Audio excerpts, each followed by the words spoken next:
Nós vamos complementar agora, pessoal, o conteúdo de tectônica de placas e também no conteúdo que está acontecendo essa semana, que é o de formas de relevo, tratando aí sobre os agentes formadores do relevo, os agentes que modelam a superfície terrestre, que modelam a nossa paisagem. E, primeiramente, vamos lidar aqui com o conceito de placas tectônicas. E para iniciar, nós podemos definir, né, a etimologia dessa palavra, né, desse termo, placas tectônicas, onde placa ela significa, ela deve vir à sua mente o conceito de laje, né, uma laje grande, rígida, formada pelo quê? Formada por rocha sólida. Formada por rocha sólida. E tectônica, que é o que complementa esse conceito,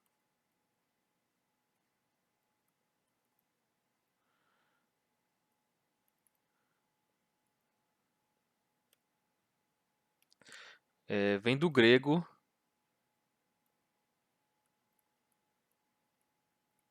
construir, tá?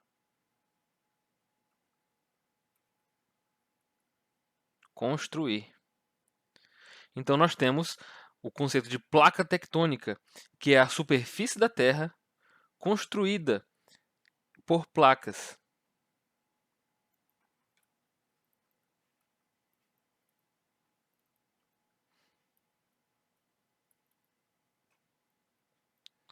Tá? A superfície da Terra construída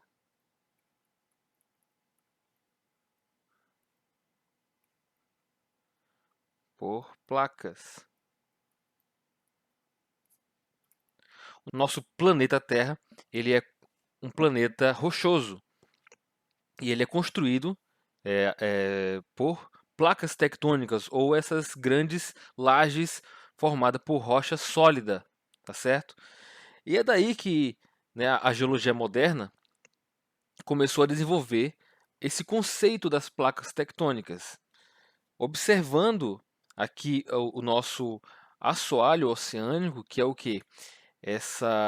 O grande oceano Atlântico, né? De um lado nós temos o continente sul-americano, né? O norte-americano aqui, e o continente africano e a Europa todinha.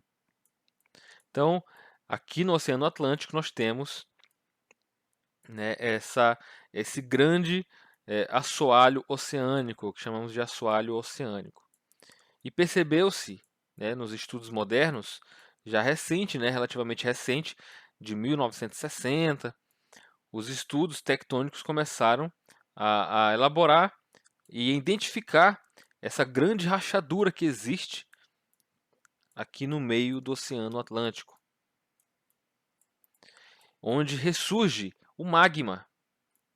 Nessas grandes rachaduras existem grandes pontos quentes ou hotspots, né, onde ressurgem o magma e vão construindo, vai alimentando essa região de mais elementos rochosos que depois vão entrar e desaparecer nas bordas das outras placas tectônicas.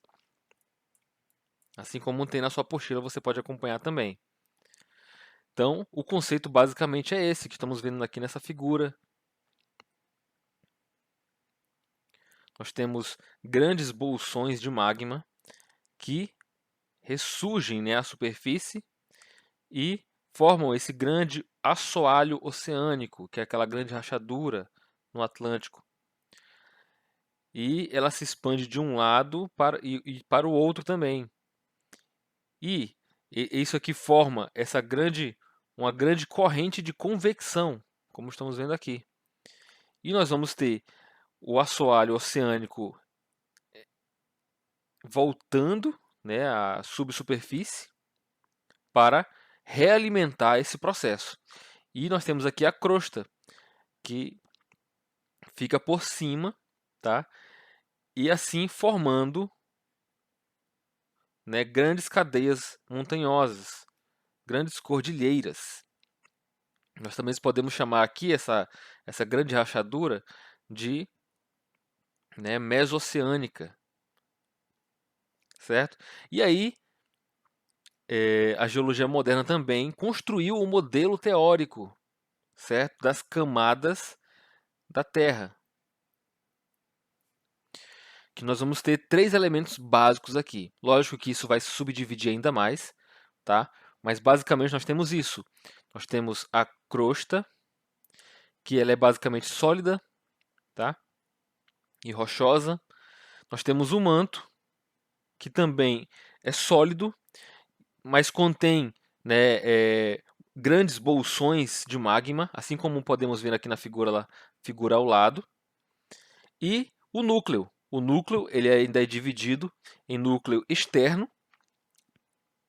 O núcleo externo ele é líquido, né, formado por ligas de ferro e níquel, né, que tem é o que forma o nosso campo magnético. E o núcleo interno que ele é sólido. Está aqui, certo? Então isso aqui é um modelo teórico da nossa, das nossas camadas da Terra. Deixa eu botar o S que eu esqueci aqui. Camadas da Terra. Então aqui, ó, exemplificando ainda mais, isso aqui tem na apostila de vocês. De novo aqui, ó, o assoalho oceânico, também podemos chamar de eixo dorsal atlântico, tá? Eixo da dorsal atlântica. Ao longo do tempo geológico, e isso é muito lento, que é o que prova ainda mais, né, que a Terra, né, a formação da Terra tem milhões de anos de formação, né? A cada tempo que passa, ela vai deixando pequenos registros, certo? De que foi criado novas rochas pelo magma. Ao longo do tempo, ela vai se afastando. Então, quanto mais longe desse centro aqui, ó, dessa grande linha azul, mais antiga, tá? Na escala aí de milhões de anos. Então, essa aqui que eu estou circulando agora, ó, tem 155 milhões de anos. A mais próxima do centro, do eixo, na dorsal atlântica, tem 9 milhões de anos. Certo? Então, quanto mais próximo do continente, a rocha é mais antiga. Quanto mais ao centro da dorsal atlântica, mais jovem essa rocha é. Então, a rocha vai sendo formada e sendo empurrada para as bordas.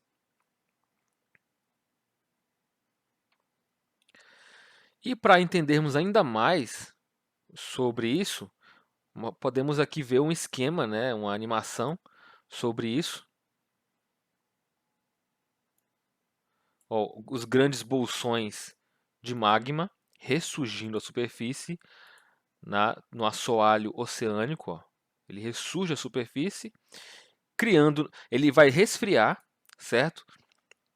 Nesse primeiro ponto, ó, os bolsões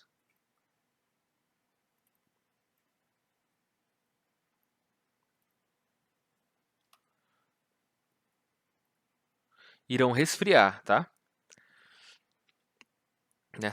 Nessa região ali, no centro. Vai criar novas rochas e elas vão entrar em subducção, tá? Essa região que a gente chama próxima aos continentes, a gente vai chamar isso de subducção.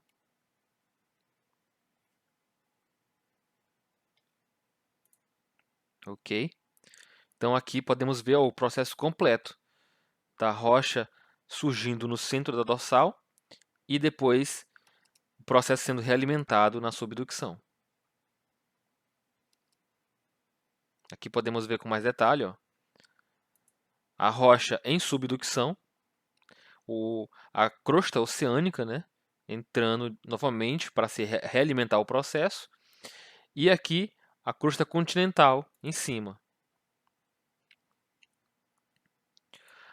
A crosta oceânica que está descendo, ela é mais leve do que a crosta continental que fica em cima.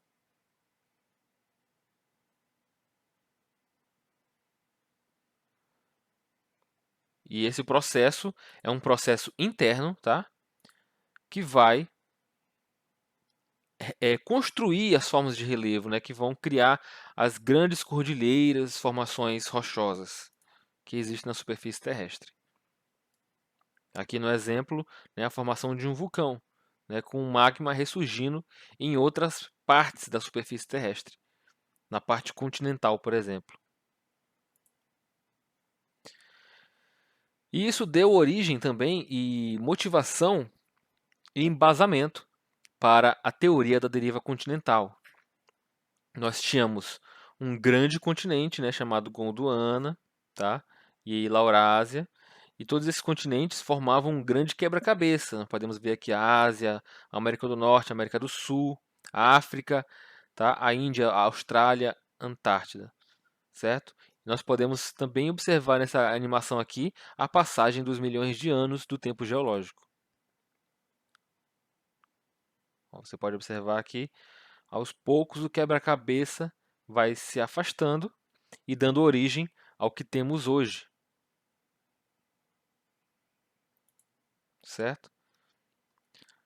Dando origem a essa formação atual que temos hoje, ó.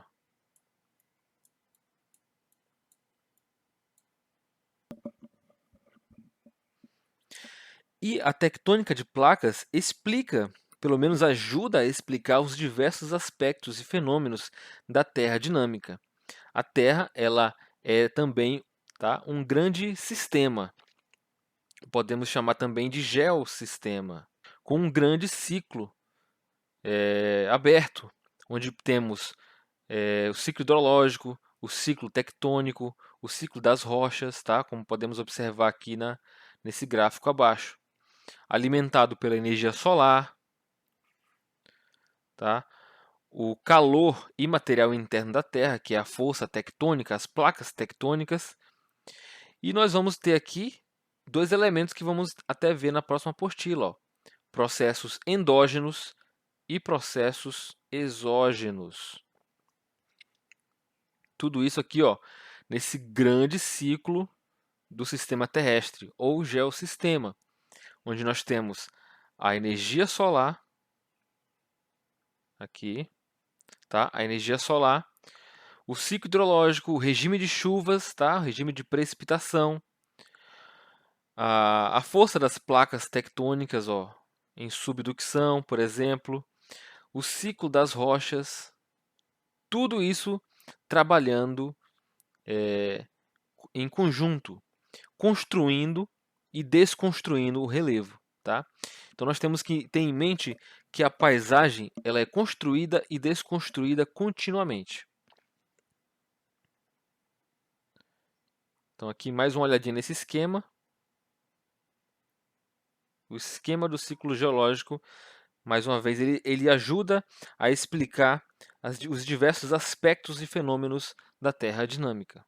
E ainda nesse contexto, pessoal, nós entramos aqui, né, no próximo no assunto, rapidinho aqui, que é o assunto de formas de relevo, ou geomorfologia. Tá? Nossa chamada geomorfologia. Nós temos aqui, nesse caso, o exemplo de um mapa. O mapa físico planetário, né? Que é o planisfério, onde a superfície terrestre ela não é única, né? Ela não é homogênea. Ela tem diversos tipos de paisagens e, principalmente, possui diversas altitudes, certo? Então, a Terra não é uma única porção homogênea. Ela atinge até 4.800 metros de altitude, né? Como podemos ver nessa escala aqui, até regiões mais baixas, próximas ao nível do mar. Então, dessa forma, nós entendemos e temos que entender assim que a Terra ela passa por diversos processos. Nós acabamos de ver os processos geológicos que constroem, que ajudam a construir a superfície terrestre. E então esse processo tectônico, tá? As forças das placas tectônicas é mais um fator, dentre outros, que ajudam e que constroem a superfície terrestre. que é tão diversificada.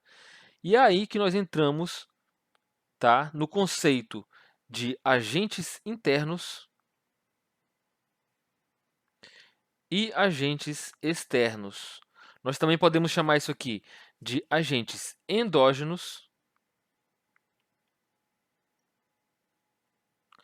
e agentes exógenos, certo? Agentes endógenos e exógenos. Então, do que se trata os agentes endógenos? Podemos citar o vulcanismo, o tectonismo e os terremotos. O tectonismo, a movimentação das placas tectônicas.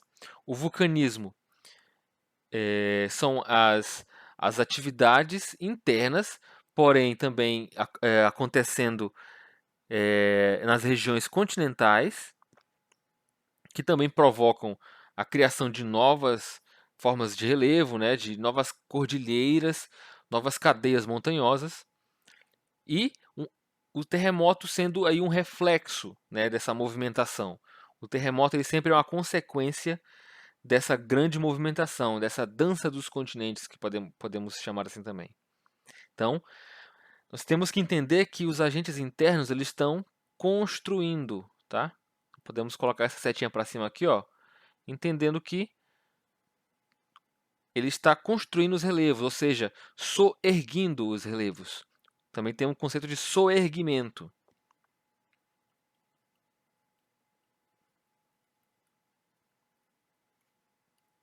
Soerguimento. E aí, entendendo que essas forças são forças antagônicas, ou seja, forças contrárias, nós agora vamos lidar com os agentes exógenos, que são os fatores que vão destruir esse relevo, tá? O sistema terrestre ou o geossistema, ele funciona assim. É a Terra buscando o equilíbrio. Então nós vamos ter forças construindo e forças desconstruindo. E nós podemos citar aqui, né, em contrapartida ao surgimento, podemos colocar o intemperismo.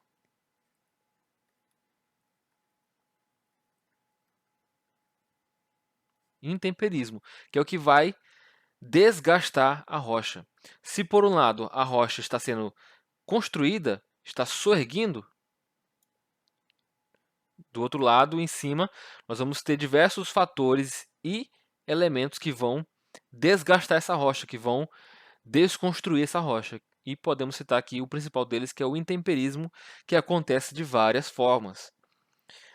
Nós sabemos que a Terra ela tem diversos ambientes diferentes, ambientes frios, áridos, ambientes úmidos, ambientes com altas altitudes ou com baixas altitudes. Então, tudo isso vai criar ambientes diferentes, ambientes frios, ambientes quentes, ambientes úmidos, tá?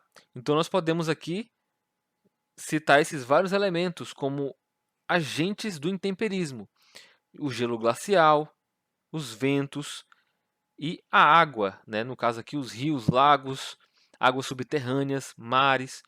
Tudo isso, pessoal, atua como um agente de intemperismo. E aí nós podemos simplificar isso nessa pequena figura aqui, ó. Criando assim etapas.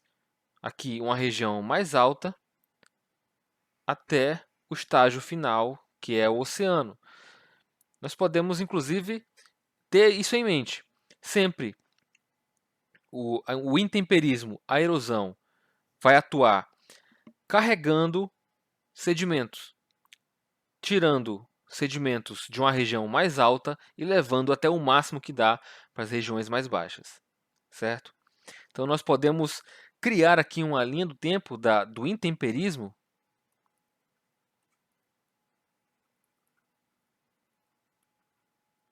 da seguinte forma. Primeiro, a meteorização. Meteorização. As rochas expostas soltam fragmentos. Ou seja, aquelas rochas mais frágeis que começam a rachar, o vento, a água, tá?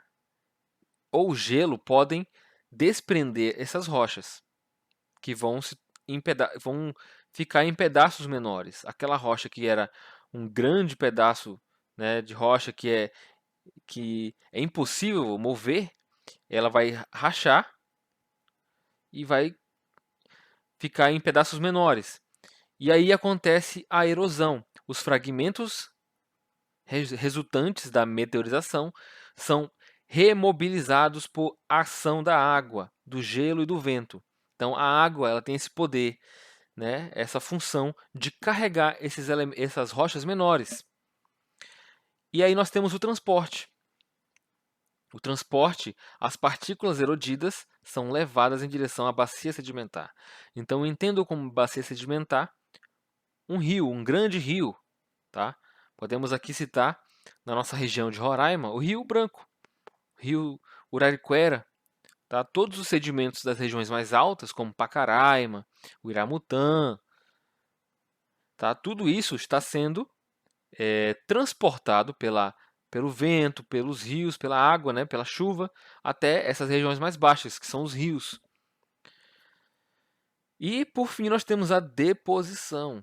As partículas transportadas acumulam-se, tá, em uma região mais baixa. Tá certo? Então, aqui nós conseguimos traçar essa linha do tempo do intemperismo e diferenciando mais uma vez o que são agentes internos e agentes externos. Tá bem, pessoal? Então, nós ficamos por aqui nessa pequena aula, resumindo o conteúdo dessas 2 últimas semanas.